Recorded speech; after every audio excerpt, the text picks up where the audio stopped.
नमस्कार दोस्तों भारत में आपको करेंसी पैराडॉक्स इस समय देखने को मिलेगा। मेरे कहने का मतलब यह है कि एक तरफ तो डिजिटल ट्रांजैक्शन यूपीआई ये सब काफी तेजी से बढ़ रहा है, जैसा कि आप सब देख ही रहे हो, लेकिन दूसरी तरफ कैश का ट्रांजैक्शंस कम होने के बजाय और ज्यादा बढ़ रहा है। आप देख सकते हो खबर, India's currency paradox, cash is king but why ATMs are drying up. तो यहां पर एक चिंताजनक जो खबर आई अभी रिसेंटली आरबीआई की रिपोर्ट में कि जो एटीएम्स हैं वो यहां पर क्लोज हो रहे हैं। एटीएम्स में जो पैसा होना चाहिए, कैश होना चाहिए, वो भी नहीं मिल रहा है। तो है क्या सिचुएशन, प्रॉब्लम क्या है, वो सब कुछ मैं आपको बताऊंगा। चलिए वीडियो में आगे बढ़ते हैं, लेकिन उससे पहले आप सबको बता दूं, आप में से जो भी लोग यूपीएससी की तैयारी कर रहे हैं, हमारा जो जीएस फाउंडेशन बैच है दोस्तों अभी अभी स्टार्ट हुआ है, आप इसको ले सकते हैं, जिसके अंदर प्रीलिम से लेकर इंटरव्यू तक की पूरी तैयारी कराई जाती है। लास्ट डेट है 10 जून और यहां पर आप देख सकते हो अलग अलग फीचर्स के साथ है। और इसके अलावा यहां पर 1-to-1 mentorship, assessment, revision test सब कुछ आपको मिलेगा। बस आपको यूज करना है ये कोड अंकित लाइव और ये फोन नंबर है। कोई डाउट है, प्रॉब्लम है बैच से रिलेटेड, इस पर कॉल करिए, मेरी टीम आपको अच्छे से गाइड कर देगी। चलिए शुरुआत करते हैं। देखिए सबसे पहले तो क्वेश्चन ये है कि ये करेंसी पैराडॉक्स है क्या। जैसा कि मैं आपको बता रहा था कि एक तरफ Bharat digital payment super power बनता जा रहा है, स्पेशली यूपीआई की वजह से, लेकिन इसके बाद भी जो फिजिकल कैश की रिक्वायरमेंट है आज के डेट में ये ऑल टाइम हाई पर चली गई है। मतलब एक बार तो ये देखने को मिलेगा कि ये कितना ज्यादा कॉन्ट्राडिक्टरी है। मतलब अगर UPI, mobile banking, QR code payment, digital wallet ये अगर इतने रैपिड तरीके से बढ़ रहा है तो कैश तो डिक्लाइन होना चाहिए। लेकिन आरबीआई का डेटा ये शो करता है कि जो करेंसी इन सर्कुलेशन है वो ड्रामेटिकली राइज हुआ है। इनफैक्ट मैं आपको चार्ट्स के थ्रू दिखाता हूं, ये आप देख सकते हो। यहां पर 2016-17 में जो फाइनेंशियल ईयर है, जब डीमोनेटाइजेशन का समय था, तो यहां पर आप देख सकते हो जो भारत में ओवरऑल कैश इन सर्कुलेशन था वो था 10 लाख करोड़ के आसपास। लेकिन सोच के देखिए ये अब बढ़ चुका है 17.1 लाख करोड़। सॉरी, ये मैं वॉल्यूम की बात कर रहा हूं।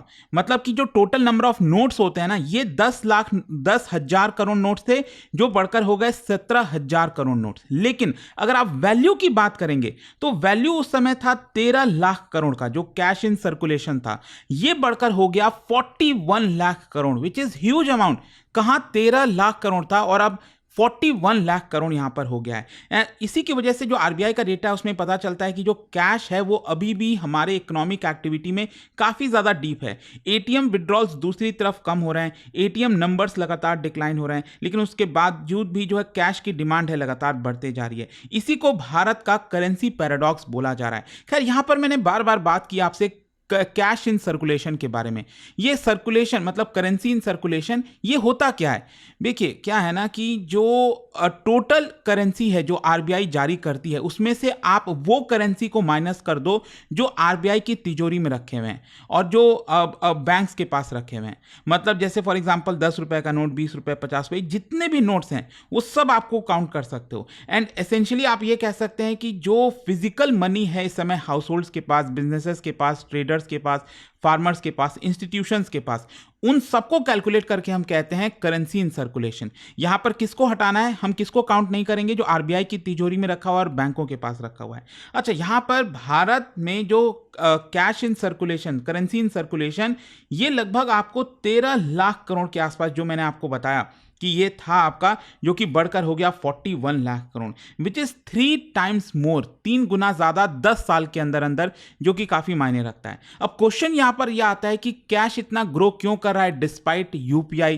क्योंकि कई लोग ये अज्यूम कर लेते हैं कि अगर डिजिटल पेमेंट आ रहा है तो वो कैश को रिप्लेस कर देगा, लेकिन रियलिटी यह है कि डिजिटल पेमेंट कैश ट्रांजैक्शंस को रिप्लेस करता है, ना कि कैश होल्डिंग्स को। अब इसका अंतर समझिए। पहले क्या होता था कि मान लो कोई पर्सन 10,000 रुपए निकाल रहा है, वो कहां पर इस्तेमाल करता था, सब्जी खरीदने में, तेल, oil, petrol, diesel, restaurant bills में, यूटिलिटी पेमेंट में। आज के डेट में क्या हुआ है कि वही पर्सन यूपीआई से पेमेंट करता है, क्यूआर कोड से पेमेंट करता है अपने डेली स्पेंडिंग के लिए, लेकिन उसके बावजूद भी वो अपने पास इमरजेंसी के लिए 20 से 50,000 रुपए रख लेगा। मतलब ट्रांजैक्शन जो हो रहा है ना वो आपका कैश में नहीं हो रहा है, वो तो आपका डिजिटल में हो रहा है, लेकिन यहां पर जो होल्डिंग वाली चीज है ना वो अभी भी लोग कैश में कर रहे हैं। ये इंपॉर्टेंट है। अच्छा, इसको और अच्छे से समझते हैं। अगर आप मनी देखोगे ना, जब मनी इकोनॉमी में आप मनी की फंक्शन देखे होगे तो उसमें क्या आता है, मीडियम ऑफ एक्सचेंज। लोग बाइंग और सेलिंग के लिए करते हैं, राइट, मनी का इस्तेमाल। यूपीआई यहां पर इसको रिप्लेस कर रहा है, ये बात ठीक है। लेकिन दूसरा जो है आपका यूनिट ऑफ अकाउंट, कि यहाँ पर कितने वैल्यू के गुड्स होते हैं, 100 रुपए का खाना है, 1 लाख रुपए किसी की सैलरी है, तो डिजिटल पेमेंट यहाँ पर तो कोई अंतर नहीं कर रहा है। जो स्टोर ऑफ वैल्यू होता है ना, मतलब लोग अपना जो एक इमरजेंसी के लिए या फिर सेविंग के लिए पैसा रखते हैं, वो कैश में रखते हैं, गोल्ड में रखते हैं, रियल इस्टेट में लोग आजकल निवेश करते हैं।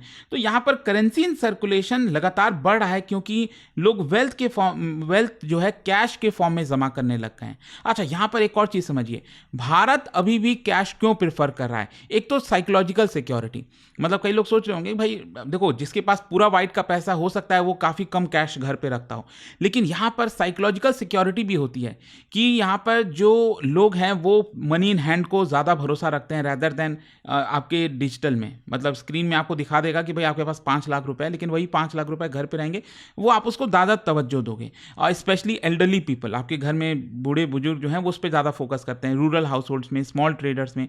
तो कैश अभी भी सिक्योरिटी की तरह देखा जाता है, इसलिए लोग कैश रखना चाहते हैं। इमरजेंसी प्रिपेयरनेस के लिए, जो मैंने आपको बताया, अचानक से पावर फेलियर, बैंकिंग इश्यूज आ गए, कुछ प्रॉब्लम हो गया, आप डिजिटल ट्रांजैक्शन नहीं कर पाओगे, तब तो कैश ही काम आएगा। फिर हमारे देश में इनफॉर्मल इकोनॉमी काफ़ी बड़ी है।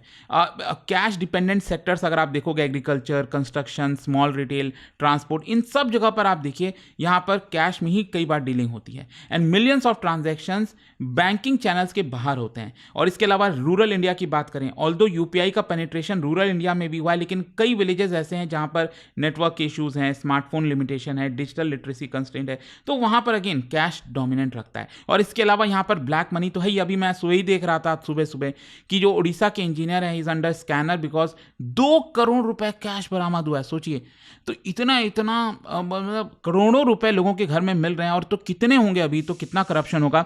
तो उससे आप समझ सकते हो कि ओवरऑल हमारे देश में कैश अभी भी क्यों प्रेफर किया जाता है। अब क्वेश्चन आता है कि फिर एटीएम ट्रांजैक्शंस क्यों गिर रहे हैं? क्योंकि मैं आपको दिखा दूं यहाँ पर डेटा, लगातार साल दर साल यहाँ पर एटीएम में जो ट्रांजैक्शंस हो रहे थे, जैसे 2022-23 में 32 लाख करोड़ का ट्रांजैक्शन हुआ, मतलब डेबिट कार्ड से लोगों ने कैश निकाला एटीएम से। ये 2025-26 में पता है कितना हो गया? 28.6 लाख करोड़। ये लगातार गिरता जा रहा है। एक तो ऑब्वियस सी बात है, यूपीआई की वजह से जो रेवोल्यूशन आया, डिमोनेटाइजेशन, सरकार कह रही थी ब्लैक मनी वगैरह खत्म होगा, वो तो हुआ नहीं, बल्कि जो इसका एक अच्छा असर ये हो गया कि डिजिटल हो गया। ऑल्दो सरकार का मेन मकसद था ब्लैक मनी वगैरह, खैर वो नहीं हो पाया। इसके अलावा बिहेवियरल शिफ्ट, मतलब कि पहले लोगों के पास सैलरी आती थी, एटीएम से लोग जाते थे, कैश विड्रॉ कर लेते। अब सैलरी आती है, बैंक अकाउंट में ही रखते हैं और यूपीआई के थ्रू स्पेंडिंग करते हैं। तो इसी की वजह से आप कह सकते हैं कि लोग एटीएम से कम पैसा निकालने लगा है। लेकिन क्वेश्चन ये है कि एटीएम नंबर्स क्यों डिक्लाइन हो रहे हैं? क्योंकि अगर आप देखोगे रिसेंटली जो आरबीआई का डेटा आया है, पिछले 3 वर्षों से लगातार एटीएम्स की संख्या हमारे देश में कम होती जा रही है। यह आप देख सकते हैं, पहले 2,19,000 के करीब पूरे देश भर में एटीएम्स थे। अब इस समय सिचुएशन है 2,09,000, मतलब 10,000 एटीएम्स ऑफलाइन हो गए, खत्म हो गए। अब इसके पीछे का एक जो मेन कारण है वो है इकोनॉमिक्स। मतलब देखो, कोई भी बिजनेस, कोई भी चीज आप ले लो, यहां पर तभी वो वर्क करेगा जब वो प्रॉफिटेबल होगा। अब एटीएम चलाने के लिए आपको फिक्स्ड कॉस्ट चाहिए, ATM machine, installation, rental space, electricity, right. Security cost भी लगता है, बैंक को सीसीटीवी, अलार्म सिस्टम, सर्विलेंस, ये सब लगाना पड़ेगा। फिजिकल सिक्योरिटी भी होती है, गार्ड भी होता है। नहीं तो भारत में तो कई बार आपने देखा होगा लोग एटीएम उठा के ले जा रहे हैं। कैश लॉजिस्टिक, मतलब एटीएम में कैश तो लाना पड़ता है ना, कैश लाकर डालना पड़ता है, तो ट्रांसपोर्टेशन का खर्चा, इंश्योरेंस का खर्चा, रिप्लेनिशमेंट का खर्चा। तो इसकी वजह से यहाँ पर आपको स्पेशलाइज्ड कैश मैनेजमेंट कंपनीज होती हैं, उनको हायर करना पड़ता है, उनको पैसा देना होता है। फिर मेंटेनेंस कॉस्ट तो है ही है, software upgrade, hardware servicing, network maintenance, और विड्रॉल्स अगर डिक्लाइन होंगे, अगर लोग यहाँ पर पैसा कम विड्रॉ करेंगे, तो ये जो एटीएम है उसमें प्रॉफिटेबल नहीं होगा ना। जब आप ज़्यादा पैसा विड्रॉ करते हो तब वो प्रॉफिटेबल होता है। और इंडस्ट्री यही कह रही है, एटीएम जो ऑपरेटर्स हैं वो यही कह रहे हैं कि कॉस्ट लगातार बढ़ता जा रहा है, ट्रांजैक्शंस कम हो रहा है, हमारी प्रॉफिटेबिलिटी कम हो गई है, इसकी वजह से मेंटेनेंस डिक्लाइन हो रहा है, एटीएम जो है बंद हो रहे हैं। तो यही कारण है। आई होप आप समझ गए। लेकिन क्वेश्चन ये है कि क्या भारत कैशलेस बन जाएगा? कई लोग ये सोच रहे थे यूपीआई आएगा, डिजिटल आएगा तो एलिमिनेट हो जाएगा, कैश हमेशा खत्म हो जाएगा, लेकिन ऐसा नहीं हो सकता। देखो, कोई भी इकोनॉमी लेस कैश इकोनॉमी बन सकती है। भारत अगर हम कोशिश करें तो लेस कैश, जो कि अभी दिख भी नहीं रहा, कैशलेस इकोनॉमी नहीं बन सकती, ये चीज़ समझना है। अच्छा, इसका फाइनेंशियल इंक्लूजन के ऊपर क्या इंपैक्ट आएगा? देखो, एटीएम्स अगर बंद होंगे तो देखो ऐसा तो है नहीं कि हर किसी के पास 100% लोगों के पास स्मार्टफोन आ गया, इंटरनेट है, डिजिटल लिटरेसी है। कई ग्रुप जो बड़े बूढ़े लोग हैं, माइग्रेंट्स हैं, रूरल हाउस होल्ड्स हैं, लो इनकम वर्कर्स हैं, वो अभी भी एटीएम का इस्तेमाल करते हैं। अब इनके लिए दिक्कत यही है कि अगर एटीएम की संख्या डिक्लाइन हो रही है तो यहाँ पर रूरल एक्सक्लूजन हो सकता है। जो विलेजर्स हैं उनको लॉन्ग डिस्टेंस ट्रैवल करना पड़ेगा कैश के लिए, कहीं और से एटीएम से विड्रॉ करना पड़ेगा, हायर कॉस्ट लगेगा लोगों को, टाइम ज़्यादा जाएगा, और बैंकिंग इनइक्वालिटी भी आएगी। जो अर्बन एरियाज़ हैं उनको फ़ायदा होगा, जो रूरल में है उनको नुकसान हो सकता है। तो ये सब प्रॉब्लम है। मतलब ऐसा कोई बहुत बड़ा चिंता करने की बात नहीं है कि आखिरकार एटीएम से कैश गायब हो रहे हैं, वो चीज़ नहीं है। बेसिकली प्रॉब्लम ये है इकोनॉमिक्स का कि एटीएम से विड्रॉल कम होने लग गए, अब एटीएम ऑपरेटर्स को फ़ायदा कम हो रहा है, प्रॉफिटेबिलिटी नहीं है, जिसकी वजह से अब एटीएम्स क्लोज हो रहे हैं। और कई जगह एटीएम में तो पैसा भी नहीं डाला जा रहा है, मतलब एटीएम चल रहे हैं लेकिन उसमें पैसा ही नहीं है, एम्प्टी है। आपने क्या एक्सपीरियंस किया ये सारी चीज़ें रिसेंटली? बताइएगा कमेंट्स में। जाने से पहले एक इंटरेस्टिंग क्वेश्चन, क्या बता सकते हो, क्योंकि हम मनी के बारे में बात कर रहे थे, आपने सुना होगा M1, M2, M3, basically narrow money, broad money, I am sure आप सभी ने पढ़ा होगा। तो यहाँ पर आपको बताना है जो नैरो मनी होता है M1, उसमें क्या क्या इंक्लूड होता है इनमें से। इसका राइट आंसर आप सब जानते हैं, मेरे इंस्टाग्राम पर तो मिलेगा ही, वहाँ पर अगर आप नहीं हो कोई बात नहीं, टेलीग्राम से ले सकते हैं इसका सही उत्तर। और दोस्तों, जैसा मैंने आपको बताया, अगर आप यूपीएससी की तैयारी कर रहे हैं, कोई भी बैच चाहते हैं, 2027, 28, 29 हर एक बैच अवेलेबल है, जिसमें प्रीलिम से लेकर इंटरव्यू तक की तो हम पढ़ाई कराते हैं। 18 बुक्स का पूरा सेट कोरियर से आपके घर पर पहुंच जाता है। मेंटरशिप 1-to-1 में आपको मिलता है, रिवीजन, टेस्ट। कोई भी अगर आपको डाउट है, प्रॉब्लम है, ये फ़ोन नंबर है, इस पर कॉल करिए, यूज़ करिए कोड अंकित लाइव मैक्सिमम डिस्काउंट के लिए। और जो आखिरी डेट है एडमिशन लेने की वो है 10 जून। स्टडी IQ IAS, आपका सिलेक्शन हमारा मिशन।